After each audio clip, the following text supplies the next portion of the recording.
आणि सर्व गुरुवर्यांच्या वारकऱ्यांच्या पंढरपूरला जातच होती. परंतु बाबा ज्यावेळेस वारकरी शिक्षण संस्थेतून शिक्षण पूर्ण करून आले, दिंडीला एक चांगलं स्वरूप त्यांनी दिलं आणि गेल्या वर्षीपासून आपण सर्व संत महात्म्यांच्या कृपेनं, सर्व गुरुबंधूंच्या सहकार्यानं, सगळ्यांच्या शुभेच्छेनं हा पालखी सोहळा आपण या ठिकाणाहून सुरू केला.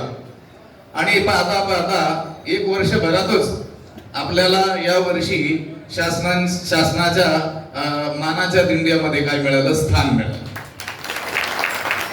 आता एक वर्षात ही घटना घडली. ही घटना घडायला अनेको वर्ष सोहळा चालवून दाखवावा लागतो. परंतु आता खरं तर मी बोललो होतो एका ठिकाणी की ज्ञानोबाऱ्यांचा आळंदी देववरून ज्याप्रमाणे तुकोबाऱ्यांचा सोहळा आहे, खरं तर या ठिकाणावरून त्याच्याही अगोदर पासून पाहिजे होता. कारण ही ज्ञानोबाऱ्यांची कर्मभूमी आहे.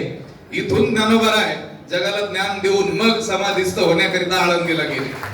परंतु काही गोष्टीमध्ये आपण मागे पडलो, त्याला आपण सगळे घटक जबाबदार आहोत.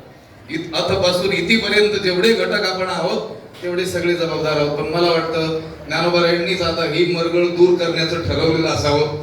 सद्गुरु बंसी बाबांनी ही गोष्ट ठरवलेली असावी.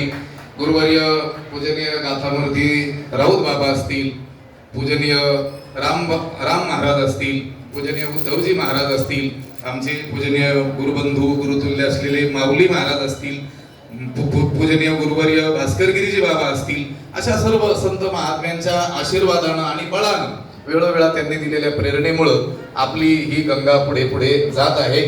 आपण सर्वांनी आपलं कर्तव्य आहे की आपल्याला जे बळ, सामर्थ्य, शक्ती, प्रतिभा ईश्वरानं दिलेले आहे, ज्ञानोबारायांनी दिलेले आहे, तिचा उपयोग करून या स्थानाचं आध्यात्मिक आणि भौतिक दोन्हीही उभय ऐश्वर्य वाढवण्याकरिता आपण प्रयत्न करावा. आणि काही गोष्टी सुचत असतील त्या आम्हाला सांगाव्यात, चुकत असतील तरी देखील सांगण्याचा आपल्याला काय आहे, अधिकार आहे. असो मी आपला वेळ घेतला, कारण आपला आजचा मुक्काम थोडासा लांबलेला आहे. 2-3 किलोमीटर पुढे आहे. पुन्हा नगर प्रदक्षिणा करायची, बस स्टँड वरती रिंगण आपल्याला करायचंय. त्यामुळं इथून आपण 2 मिनिटात, अवघ्या 2 मिनिटात इथून आपण बाहेर पडणार आहोत. मुक्कामाचा जो बदल झालेला आहे, गेल्या वर्षी आराध्या लॉन मध्ये पालखी थांबली होती. या वर्षी आपल्याला मार्केट यार्ड मध्ये थांबायचं ठरलं.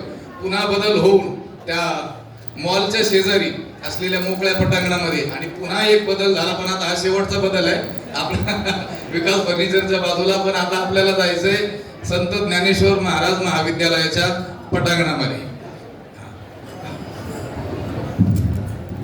या ठिकाणी श्री क्षेत्र नेवासा नगरीचे नगराध्यक्ष आलेले आहेत. त्यांचं श्रीफळ देऊन पूजन. कुंडली गवरदा हरी विठ्ठल श्री ज्ञानदेव